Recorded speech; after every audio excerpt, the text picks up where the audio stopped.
pembangkang, saya bagi contoh pembangkang sekarang ni kan. Pembangkang dah ada kurang lah isu KWSP ni kan. Tetapi masa dia jadi kerajaan, dia suruh rakyat korek tabung. Masa dia jadi pembangkang, dia masih juga nak suruh rakyat korek tabung, tuan-tuan. Dia jadi pembangkang, dia suruh rakyat korek tabung. Masa dia jadi pembangkang pun dia masih suruh rakyat korek tabung. Dia tak kreatif dalam memikirkan menyelesaikan masalah rakyat ni in the long run. Short run and in the long run, tanpa menjejaskan simpanan yang akan jadi bekalan kepada rakyat tu. Dia orang tak kreatif pun.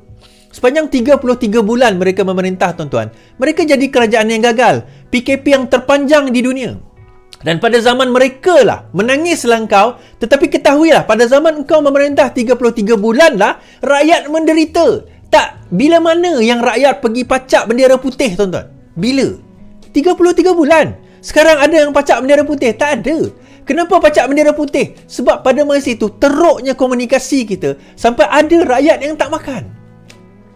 Tetapi apa yang mereka makan, tuan-tuan, pada waktu 33 bulan, dia masuk duit tu masuk akaun sendiri. Itu yang dia makan. Dia utamakan perut dia. Tapi dia tak utamakan perut rakyat. Bila rakyat mendesah, menderita, bila rakyat merungut, dia kata apa? Koreklah tabung sendiri. Nah, duit kau orang, aku korek tabung sendiri. So, bila kita jadi kerajaan, dia kata, kita kena desak kerajaan ni korek tabung rakyat balik. Dia jadi kerajaan pun dia suruh korek tabung rakyat. Dia jadi pembangkang pun dia suruh korek tabung rakyat. Akhirnya, dia jadi pembangkang yang tak efektif. Dua presiden parti, PAS dan juga Bersatu, yang memegang paling banyak kerusi, dua-dua tak berani jadi ketua pembangkang. Yang jadi ketua pembangkang siapa, tuan-tuan? Setiausaha Agong, Bersatu. Yang menang kerusi paling banyak, PAS. Tapi yang jadi ketua pembangkang siapa? Bersatu. Kenapa? Adakah tak ada orang yang layak di dalam PAS? Seolah-olah begitulah yang cuba nak digambarkan oleh Perikatan Nasional. Jadi kenapa saya bising dengan pembangkang? Suka tidak lah, dia pembangkang, suka tidak lah. Tak, saya nak ada satu pembangkang yang efektif, yang kuat, yang boleh berfikir, berdaya saing, supaya boleh mengimbangi kerajaan. Tetapi apa yang pembangkang hari ini dok sibuk, tuan-tuan? Dia dok mainkan, kocakkan benda yang sebenarnya benda tu, bagi saya, masalah tu datang daripada engkau sendiri. Tak, pembangkang sepatutnya dia ulas kepada usul. Okey, sekarang ni kerajaan nak buat A. Kenapa A ni secara kritikannya tak betul? Sepatutnya buat B. Ada. Sebab itu dalam parlimen, lebih banyak kerajaan tanya menteri daripada pembangkang tanya menteri. Apa level pembangkang yang ada sekarang ini? Again, saya kata, kalau kita nak maju, perangai bergantung kepada diri sendiri, tuan-tuan. Perangai itu kena bergantung kepada kita yang kena. Nak jadi satu pemikir yang hebat, kita kena banyak membaca, kita kena banyak mengkaji, kita kena banyak bertanya, kita kena banyak belajar. Tetapi benda yang kurang dalam masyarakat kita, terutama orang Melayu sendiri, adalah kekurangan kita dalam membaca, mengkaji, belajar dan berfikir. Itu kurang. Tetapi kalau bab gosip, oh, Samsul Yusof sekarang tengah gaduh dengan Aaron Aziz. Aaron Aziz tengah gaduh dengan yang tu kita laju. Yang bab tu tak payah tanya, laju. Sebab benda tu tak payah fikir. Bukan saya kata tak boleh. Boleh nak tuan-tuan nak ambil tahu tak ada masalah. Tapi dia punya perdebatan tu, tuan-tuan, runtuh dunia ni. Runtuh dunia ni, tuan-tuan. Runtuh dunia ni. Saya terkejut juga. Macam tu punya perdebatan dia orang kan. Jadi saya nak bawa juga persoalan tentang 1MDB. Okay, sebelum kita bawa soalan 1MDB, saya nak berterima kasih kepada Menteri Pengangkutan. Menteri Pengangkutan kita siapa, tuan-tuan? Anthony Locke. Okey, sekejap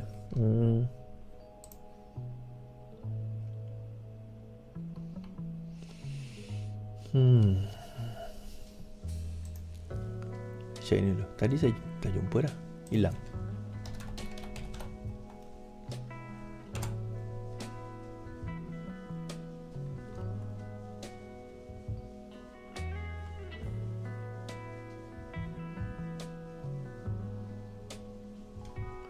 Okey, kejap.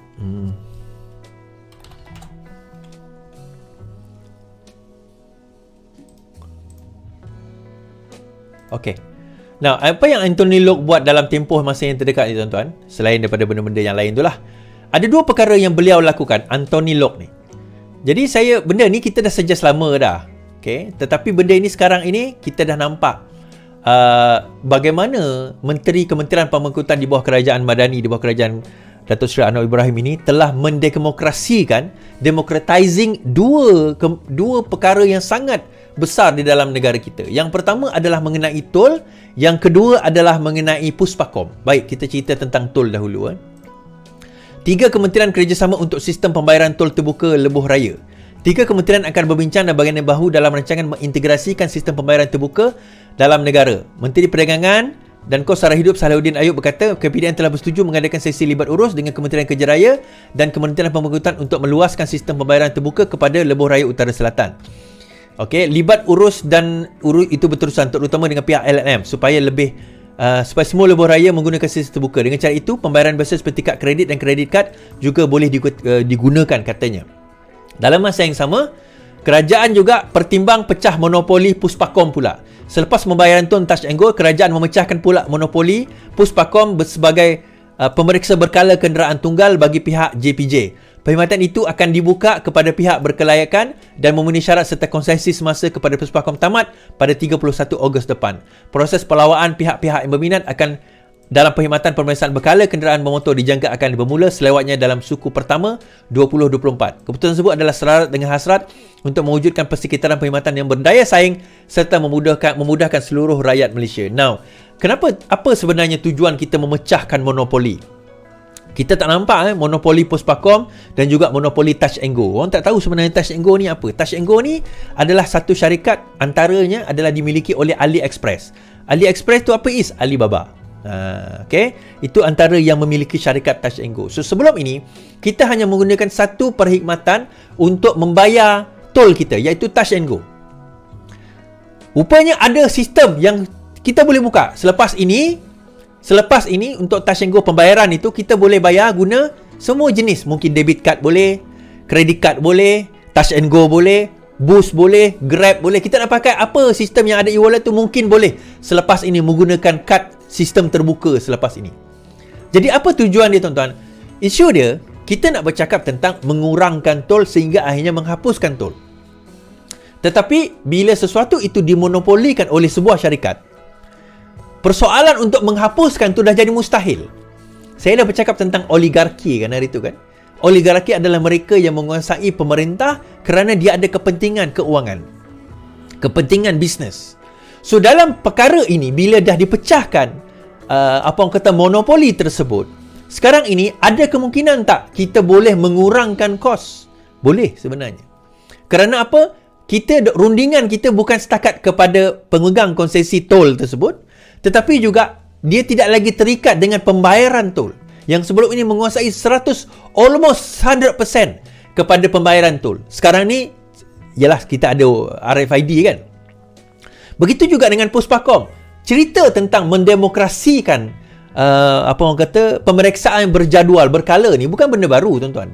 Di negara-negara maju sebenarnya dia ada MOT, Ministry of Transport dia subkan pemeriksaan berkala ni kepada bengkel-bengkel je.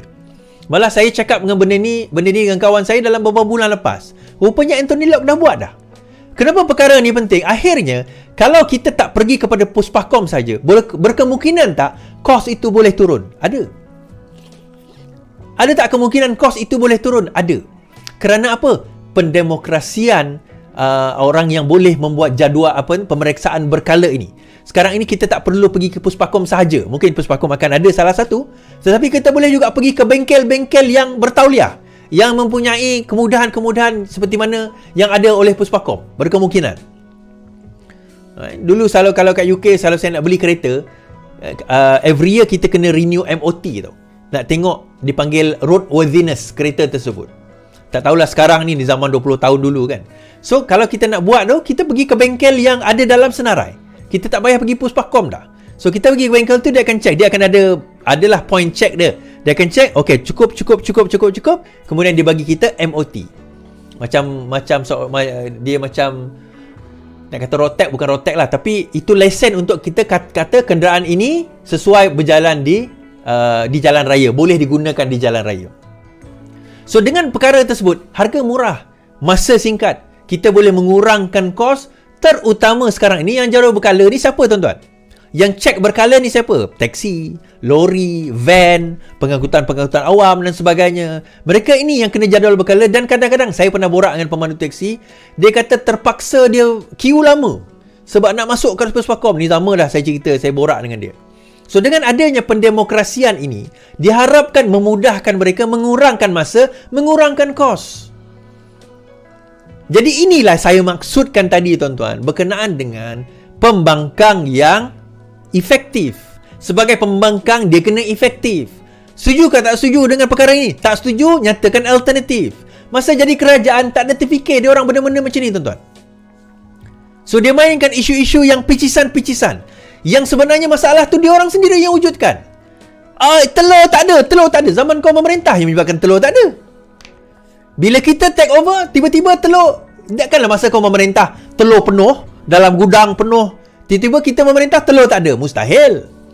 Dia hanya berlaku sebab akhirnya kerana zaman kau tak ada, kita mewarisi perkara yang ada pada, dan kita terpaksa menyelesaikan masalah yang kau tinggalkan.